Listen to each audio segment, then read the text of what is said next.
완전 시커먼 연기가 완전 물밑듯이 올라와서 엘리베이터를 바로 타고 내려왔어요. 열었다 닫으니까 그 비상구에 있던 연기가 다 들어온 거죠.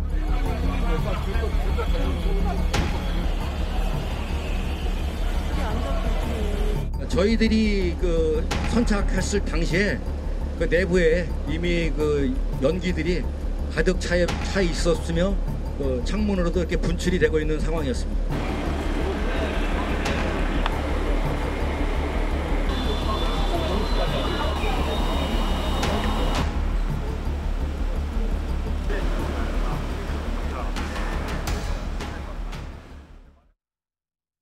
자, 있어서는 안 될 화재가 또 발생을 했습니다. 그 바람에요. 그 끔찍한 사고로 인해서 또 많은 목숨이 희생이 됐습니다. 어제 경기도 부천에서 있었던 호텔 화재. 자, 화면으로 정리해 보겠습니다. 지금 어제 저녁이에요. 그러니까 규모가 이제 9층으로 알려졌는데 4층이 없어요. 그러니까 실제적으로 이제 8층 규모가 되겠죠. 화재 직전에 이제 8층에 한 투숙객이 타는 냄새가 난다. 이렇게 호텔 측에 뭐 얘기를 했다 그러죠. 그래서 객실 좀 바꿔달라 이런 얘기를 했었는데 그 사이에 이제 문제가 계속 발생한 거죠. 그리고 오후 7시 39분쯤에 화재 발생. 7층에서 화재. 실제 이제 8층이라고 부르지만 실제 층수는 7층이 되죠. 그리고 10시 좀 넘어서 화재가 진압됐는데요.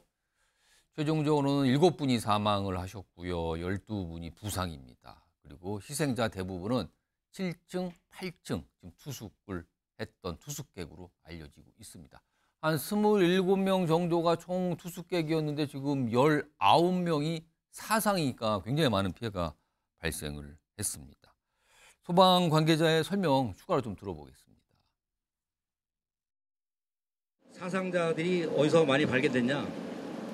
그 8층과 9층에 객실 내부하고 계단, 복도 등에서 발견이 되었습니다. 그 객실에는 스프링클러 설비는 설치가 되어 있지 않고 그 당시에 2003년도에 그 건축 완공이 났는데 그때는 그 스프링클러 대상이 아니었습니다. 자, 이용주 경일대 소방방재학과 교수 나와 계신데요.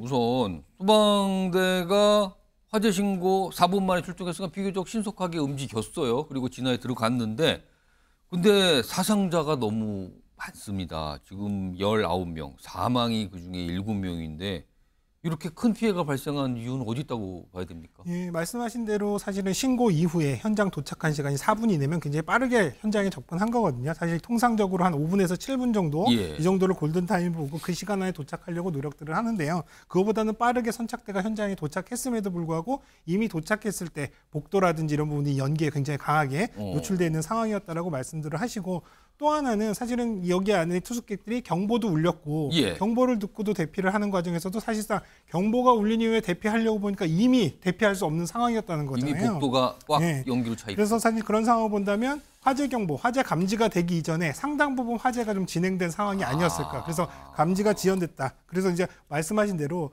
사람이 없는 실에서 최초 화재가 발생을 했고 또 거기가 이제 타는 냄새가 나서 객실을 바꿨다고 했잖아요. 그러니까 거기에 투숙객들 바꾸기 전에도 그 안에 뭔가 화점을 보지 못했던 이런 상황들이었기 때문에 아마도 보이지 않는 곳에서 화재가 어느 정도 커지는 상황이었을 것이다. 이렇게 예상을 하는 거죠. 그리고요. 지금 나오는 설명 중에가 방금도 들어봤는데 스프링클러. 그러니까 이 건물이 좀 지은 지가 오래돼서 스프링클러를 장착하는 의무 대상이 아니었다. 그럼 스프링클러가 없었다는 거잖아요, 지금요. 그리고 뭐 없으니까 당연히 작동을 안 돼서 미비된 건물인데 아니 이거는 조금 문제 아닙니까?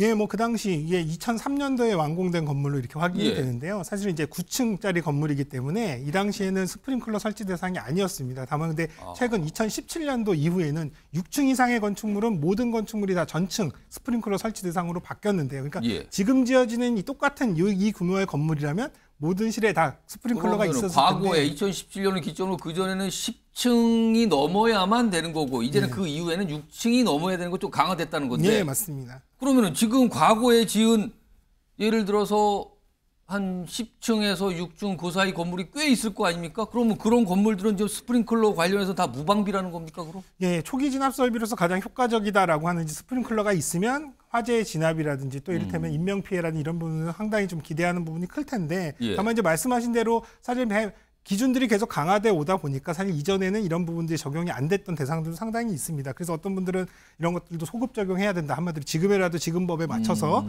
해야 된다라고 말씀들을 하시지만 사실 스프링클러 설비 같은 경우는 단순히 그냥 물이 나오는 헤드를 설치한다고 되는 게 아니라 그 안에 배관 그리고 또 펌프 그다음에 이제 수조 이런 것들을 다 갖춰야 되기 때문에 예. 말처럼 쉽게 이런 것들을 추가로 설치할 수 있는 설비는 아니거든요. 그렇기 때문에 단순히 이런 소급을 해야 된다라는 부분보다는 오히려 이런 것들이 없기 때문에 오히려 화재 발생을 좀 더 예방하거나 그렇죠. 관리하거나 하는 부분들을 좀 더 집중하는 부분들이 어떻게 보면 현실적인 방법이 되겠죠. 대체할 수 있는 뭔가가 있어야 되는 거 아닙니까? 예, 맞습니다. 그렇기 때문에 사실 자동식 소화 설비가 설치되어 있지 않는 시설들은 사용자분들께서 혹은 또 관리자분들께서 조금 더 적극적으로 좀 더 세심하게 관리가 돼야 될 필요성이 분명히 있는 거고요. 또 공교롭게 이번 화재 같은 경우도 사실 객실 내에 스프링클러가 설치되어 있으면 그러면 이런 피해를 줄일 수 있었느냐라고 하는 것들은 맞기도 하고 틀리기도 합니다. 왜냐하면 정상적으로 객실 안에서 불이 났다면 스프링클러가 작동을 해서 초기 진압을 하거나 확산을 방지했다면 전체 이 8층 전체나 9층까지 확산이 안 되는 상황이어서 오히려 기능들을 기대했을 테지만 지금처럼 지금 많이 얘기되고 있는 것들이 눈에 보이지 않는 곳에서 불이 상당히 커졌을 가능성 그래서 대부분은 천정 상부 쪽에 전기적 요인이 아닐까 이렇게 의심을 하고 있는데 그런 경우라면 스프링클러 헤드가 사실 천정면에 설치되기 때문에 그 위쪽에 화재가 커지는 상황이라 하더라도 빨리 작동하기는 어려웠을 것이다 라고 볼 수도 있겠죠. 이용윤 변호사. 이런 어떤 업장이잖아요. 이런 업장인데 이런 업장의 화재의 경우에 이런 건 통상 법적으로 나중에 따져보긴 하겠지만 조치가 어떻게 됩니까, 향후에? 일단은 그 형사 책임을 물으신다면 이제 업무상 과실치상 치사가 적용이 될 것 같고요. 그렇기 때문에 이제 이 업무상 주의 의무를 다했는지 예를 들어서 이제 화재가 발생을 할 것 같으면 그 예방을 제대로 이제 해서 이제 그 부분들이 갖춰져 있는지가 중요할 것 같고 특히나 중요한 부분이 지금 810호에서 어쨌든 냄새가 났었다라고 하고 그때 당시에 투숙객이 바꿔달라고 요청을 했기 때문에 그 사이 기간 동안에 이 확인 절차가 있었는지 여부가 좀 중요할 것 같습니다. 그 이 호텔 측에서 이제 종업원을 보내가지고 뭔가 이상 사항이 있는지를 확인했는데 그 확인하는 그 절차를 거치지 않았다라고 하면 이 부분에 대해서는 업무상 주의 의무를 위반했다라고 볼 수도 있어가지고 이 부분에 대해서 그 사이 시간에 화재가 발생하기 전까지 시간 동안에 어떤 조치를 취했는지를 좀 수사기관에서 좀 면밀히 확인을 할 필요성이 있어 보입니다. 자, 이용주 교수님. 그리고요, 지금 생존하신 분도 있고, 만약에 진화가 돼서 이제 구조가 되신 분들도 꽤 돼요. 근데 분 중에 한 분이 이제 8층에, 그러니까 실제적으로 이제 7층인데요. 이런 숫자상은 이제 원래 공식적으로 8층에 투숙을 하신 분들은, 투숙하는 분이 어떤 분은 이런 얘기를 하시던데, 나가 보니까 이미 연기가 꽉 차 있더라. 그래서 문을 닫고 본인은 그 객실에 화장실에 들어가서 화장실 문을 수건으로 틈새로 막고, 그다음에 샤워기를 틀어놓고 그냥 기다리고 있었다. 그래서 그 덕에 약간 뭔가 시간을 볼 수 있는 거 아니냐는 얘기가 나왔는데 이거는 맞습니까? 아니면 괜찮은 방법입니까? 아니면 아닙니까? 이분 입장에서는 사실 이제 임기응변을 통해서 사실은 생존하신 어떻게 보면 이분 입장은 굉장히 좋은 잘된 사례인데요. 사실 반드시 화장실로 도망가시라라고는 권하기는 좀 어렵습니다. 왜냐하면 화장실 같은 공간 같은 경우에 사실은 환기구라든지 이런 것들을 통해서 다른 쪽에서의 화재 연기라든지 이런 것들이 먼저 오염이 될 수 있는 가능성도 있고요. 또 밀폐된 공간 사실 이 화장실 문 같은 경우는 방화문이 아니기 때문에 바깥쪽에 화재라든지 이런 것들이 방호 능력이라고 하는 것들이 사실 크게 의미는 없습니다. 또 그리고 바깥의 화재 상황들을 알 수 없는 이런 상황들이 있기 때문에 반드시 불나면은 일로 가시면 안전합니다라고 적극적으로 권하지는 않습니다. 그리고 전 세계적으로도 화장실을 안전한 공간으로서 대피 공간으로 활용한다라는 개념들은 아직까지는 없다. 그러면 어제 저 부천 호텔 화재 사건처럼 투숙객이에요. 근데 갑자기 뭐가 이 경보벨이 울리고 나서 문을 열고 나가봤더니 복도가 이미 연기들이 꽉 차 있어요. 어떻게 해야 됩니까, 그럼? 아까 생존하신 분처럼 사실은 이제 문을 다 닫은 상태에서 사실 이제 이 문도 방화문인지 아닌지가 중요하지만 일단 문을 닫으면 연기에 대한 부분들 1차적으로 좀 차단이 되니까요. 다만 문 틈새로 연기들이 들어올 수 있으니까 커튼이라든지 이불 같은 것들 그리고 물을 적실 수 있으면 적셔서 문틈을 막아주신 다음에 사실은 창문에 가까운 쪽 왜냐하면 연기라든지 침입이 됐을 때 숨을 못 쉬는 상황들이 되기 때문에 신선한 공기가 그래도 접근 가능한 쪽이 창문 쪽이니까요. 창문 쪽에서 구조를 기다리시거나 또 구조를 요청하시는 게 가장 좋겠고요. 또 그다음에 객실마다 사실은 왕관기라고 하는 혹은 또 예. 피난기구들이 설치가 되어 있으니까 이런 것들을 이용해서 대피를 시도하는 것들, 피난을 시도하시는 것들이 오히려 상대적으로 안전하실 수 있다 생각이 됩니다. 자, 지금요. 7분이 고인이 되셨는데요. 그중에 2명은 탈출을 하다가 에어매트 위로 뛰어내리다가 사망에 이르게 됐습니다. 지금 이게 큰 논란으로 지금 나와 있는데요. 일단 화면으로 정리해 보겠습니다. 지금 에어매트로 떨어졌는데 2명이 사망. 도대체 왜일까? 일단 보면 처음에 뛰어내린 투숙객 에어매트가 깔려 있었어요. 그 호텔 밑에. 근데 에어매트의 모서리 쪽으로 떨어졌습니다. 그러면서 에어매트가 전체가 다 뒤집혔다 그래요. 통째로. 지금 화면을 보시면 글자가 막 거꾸로 되는 거 보면 이게 뒤집힌 상태라 그래요. 그리고 곧 이어 다른 투숙객이 또 떨어졌는데 뒤집힌 에어매트 상태. 그러니까 에어매트가 정상적인 상태가 아닌데 떨어지면서 또 추락이 된 거죠. 결국에는 사망이 일어났다는데 오늘 이와 관련된 설명이 있었습니다. 들어보시죠. 에어매트리스에 떨어지신 네. 2분 다 사망했고 남녀 네, 맞습니다. 첫 번째 뛰어내리신 분 뛰어내리면서 뒤집힌 걸로 이렇게 확인됩니다. 에어매트가 뒤집어지더라고요. 예. 그럼 이게 설치상의 오류였나요? 에어매트는 아주 정상적으로 설치를 했습니다.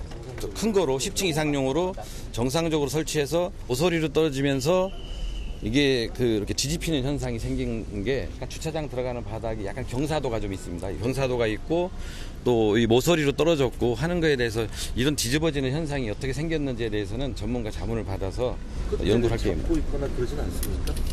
예, 그렇게 해주는데 그때 당시에 그 인원이 부족해서 일부 이 사람은 있었는데 이렇게 딱 잡아주고 그러지는 못했습니다.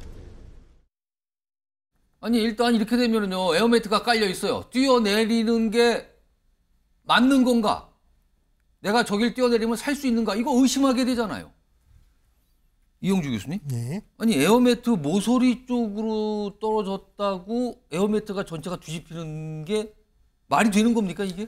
사실 뭐 일반적인 상황들이라고 보기는 좀 어렵습니다. 굉장히 이례적으로 뭐 에어매트의 가장자리 쪽으로 떨어지게 되면서 이게 떨어지면 에어매트 쪽이 이제 눌리면서 반대쪽으로 바람이 이제 또 빠져나가거든요. 왜냐면 얘가들이 바람이 안 빠져나가고 예. 튜브처럼 되어 있으면 튕겨 나가기 때문에 오히려 더 위험할 수가 있기 때문에 옆쪽으로 이제 바람이 빠져나가게 되는데 그런 과정에서 오히려 이제 이 바람이 빠져나가면서 확 뒤집어지는. 지금 보면은 완전히 모서리 이게 옆으로 섰어요 저렇게 뛰어내렸을 때. 그래서 저 상황은 사실 일반적인 상황으로 보긴 좀 어렵다. 근데 아까 설명한 대로 사실은 저런 여러 가지 뭐 저 뒤집어지지 않게 잡아주는 것도 그렇지만 뛰어내릴 때도 안전한 상황에서 뛰어내릴 수 있게끔 안내를 해주는 사람들이 있다면 훨씬 더 안전할 텐데 당시에 이제 선착대들이 가서 이제 에어매트를 우선 전개를 했지만 예. 선착대로 가면 소방관들이 많아야 4-5명이거든요. 그럼 이분들이 사실 또 안쪽에 들어가서 구조 활동이라든지 그렇겠죠. 또 진압도 해야 되는데 또 이거 뛰어내리는 것 때문에 붙잡고 있으면 아마 시민분들이 보셨으면 왜 빨리 불 안 끄고 또 저거 붙잡고 있었냐고 또 말씀하셨을 수도 있거든요. 그래서 이 당시에 인력들이 사실 이런 부분들까지 충분히 있었다고 그러면 안전조치도 좀 더 적극적으로 이루어졌겠지만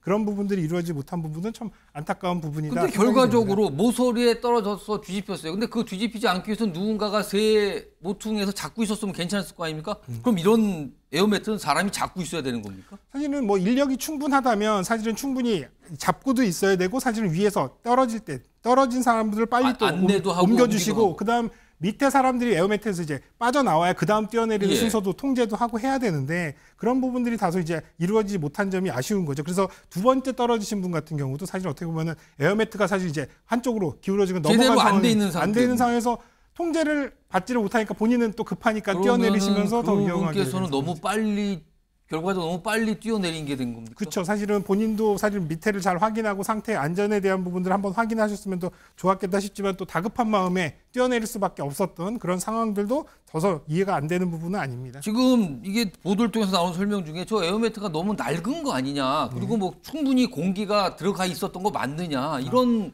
약간 의심도 있어요 지금요. 공기가 충분히 들어가 있냐 여부에 관련된 부분들은 오히려 예. 너무 공기를 많이 불어넣었을 때 위험성이 더 있습니다. 왜냐하면 바람이 너무 팽팽하게 들어있는 경우에 사람이 떨어졌을 때 바람이 빠져나가야 되는데 튕겨나가 버리면서 다칠 수가 있기 때문에 오히려 에어매트 전개할 때 공기를 조금 적게 넣으라고 하는 부분들은 대략 이제 일반적으로 알려져 있는 상황들입니다. 예. 그리고 이 너무 낡은 걸 지금 쓰고 있는 거 아니냐는 얘기는 어떻습니까? 사실 뭐 낡았다 안 낡았다라고 하는 부분들은 이게 뭐 단순히 오래됐다라고 해서 기능을 못 한다라고 보기보다는 사실은 예. 소방 시설들을 점검하거나 또 이런 것들의 관리자들은 이런 피난 기구라든 이런 것들에 대한 점검, 관리에 대한 의무들이 있는데요. 이런 것들은 이제 관리나 점검을 통해서 노후화되거나 혹은 또 뭔가 뭐 이제 고장이 나거나 전개가 잘 안 된다면 그때그때 교체를 했어야 되는데 사실 전개 과정에서 본다 그러면 저거 자체에 대한 문제점이 있다라고 확인하기는 좀 어렵고 다만 이제 이번 사고 현장이 수습되면 저런 안전 매트에 대한 어떤 성능들이 제대로 됐는지 갖춰졌는지는 조금 더 살펴봐야 될 필요성은 있겠습니다. 아니 그러면은 사실 결과적으로 에어매트에 뛰어도 안전하지 않을 수 있다. 죽음에 이를 수 있다. 이게 나왔잖아요, 지금요. 네. 그러면 이런 비슷한 상황에서 어떻게 믿을 수가 있습니까, 저 에어매트? 사실 뭐 이번 기회를 통해서 제가 또 말씀을 많이 드렸던 것들은 뭐냐면 우리가 피난 기구라고 하는 것들은 사실은 정상적인 계단이라든지 복도라든지 이렇게 피난이 어려운 경우에 정말 부득이하게 정말 당장 갇혀서 죽는 것보다는 이거라도 이용해서 살아날 수 있다면 그런 가능성 때문에 이용하는 설비들이 피난 기구거든요. 그러니까 화재가 발생했을 때 이 피난 기구가 있으니까 이거 먼저 타고 내려가면 안전하겠다라고 1차적으로 첫 번째로 최선으로 선택돼서는 안 되는 것들이고 또 이런 것들을 완벽하게 안전을 담보해서 만들기에는 상당히 좀 어려운 부분들이 있습니다. 그래서 이 부분은 시설의 관리적인 측면에서 최소한의 안전의 확보에 대한 부분도 이루어져야 되지만 제대로 탑승하고 제대로 이용하는 부분들 또 관리적인 부분에서 했던 이런 부분들도 좀 상당히 필요한 부분이다 생각이 됩니다. 지금 어제 저렇게 동원됐던 저 에어매트가 뭐 10층에서 뛰어내려도 문제가 없는 에어매트다라는 설명도 좀 나오고 있는데 사실은 에어매트 이 규모, 그러니까 사이즈가 너무 작은 거 아니냐라는 시각은 어떻습니까? 물론 더 크게 만들어서 조금 옆으로 떨어지더라도 안전할 수 있으면 가장 좋지만 이걸 크게 만드는 경우에는 또 뭐가 문제냐면요. 이 공간이 확보가 안 돼서 전개 자체가 안 되는 상황이 되기 때문에 무한정 크게 만들기는 상당히 좀 어렵습니다. 다만 이제 말씀하신 대로 적당한 사이즈에 대한 부분들을 만들어 놓고 거기에 정확하게 떨어지게끔 해야 되는데 이게 사실은 지금 떨어진 높이도 한 8층 정도니까 20m, 25m 되는데 여기서 내려다보면 정말 점처럼 보이거든요. 그러니까 여기에 정확하게 떨어진다는 게 상당히 좀 어려운 부분들이 있어서 사실 어떻게 보면 이게 안전매트라고 하는 부분들도 피난기구로 인정이 됩니다만 다른 피난기구들도 사실은 좀 더 안전성이 개선된 피난기구들이 있으니까 이런 부분들로 조금 더 전환하는 방법 이런 것들도 좀 고려해 볼 필요는 있겠습니다. 이게 뒤늦은 후회 같지만 이 뛰어내릴 준비를 하신 분들이 이제 두 분이 계셨던 거잖아요. 창 밖으로 이제 뛰어내리신 건데 그때 조금 더 뭔가 안내를 하고 지침을 주고 뭔가 밑에서 준비를 하고 이게 소통이 좀 더 됐더라면 하는 아쉬움이 너무 많이 남네요. 지금. 네, 저도 사실은 그 부분이 참 안타까운데요. 사실 뭐 소방 활동을 하느라고 사실 이제 여기에만 얽매여 있기는 어려운 부분들도 분명히 있습니다만 사실은 이제 어찌됐든 사람이 뛰어내릴 준비를 했다고 한다면 그런 부분들에도 좀 더 신경을 써서 이런 부분 통제도 하고 안전 확보에 신경을 썼더라면 어떨까 하는 아쉬움이 있거든요. 그래서 앞으로 이런 안전매트 전개할 때 뭐 운용 지침이라든지 또 안전 관리에 대한 부분들은 꼭 전문성 있는 소방관이 아니더라도 이런 부분들 주변에 조력하실 수 있는 분을 통해서 조금 이러한 조치들을 하는 방법들 이런 것들도 좀 더 강구해야 될 필요는 있겠습니다. 이용민 변호사. 결과적으로 에어매트를 믿고 뛰어내렸다가 두 분이 돌아가셨잖아요. 이거 나중에 큰 논란 대상 되는 거 아닙니까, 이거?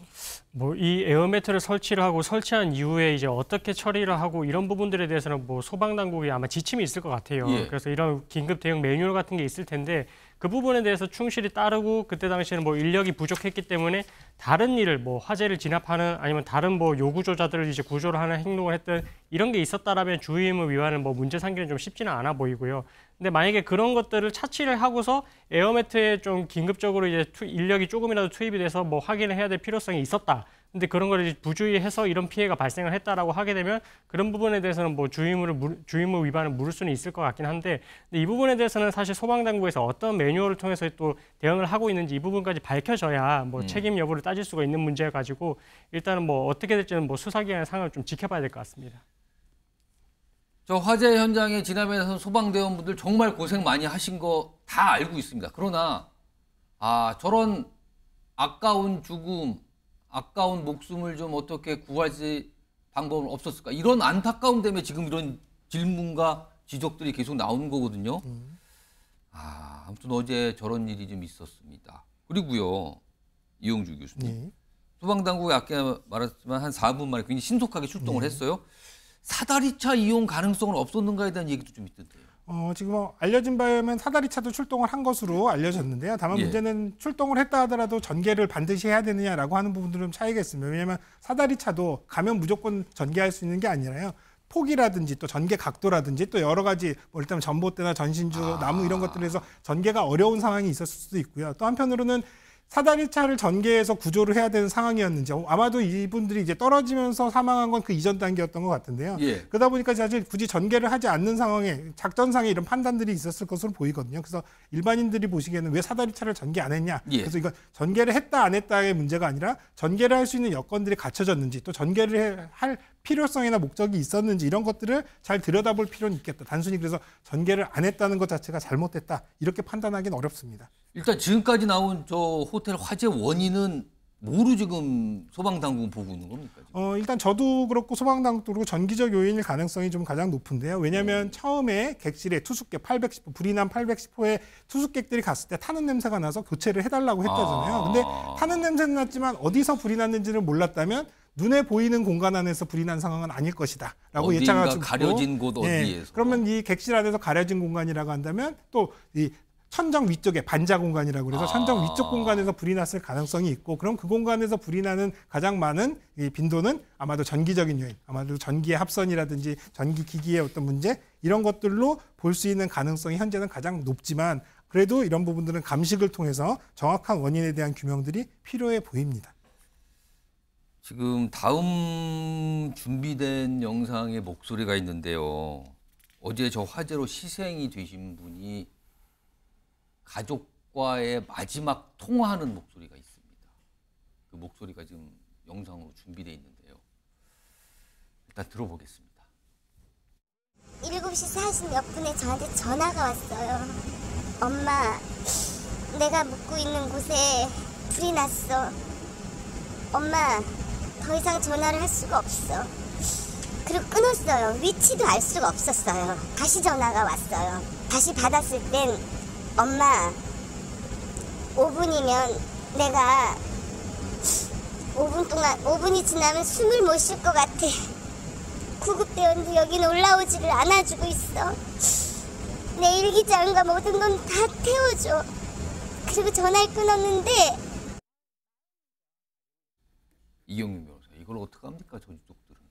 네, 어쨌든 이제 정말 안타까운 사고가 발생을 한 것 같고, 그래서 이제 유가족들도 정말 황망할 것 같습니다. 갑자기 이제 한순간에 이렇게 되다 보니까 더 이제 그런 고통이 심하실 것 같은데, 저렇게 이제 어쨌든 전화 통화를 했던 그런 내용까지 더 들으니까 더 이제 좀 애끄는 심정일 것 같고요.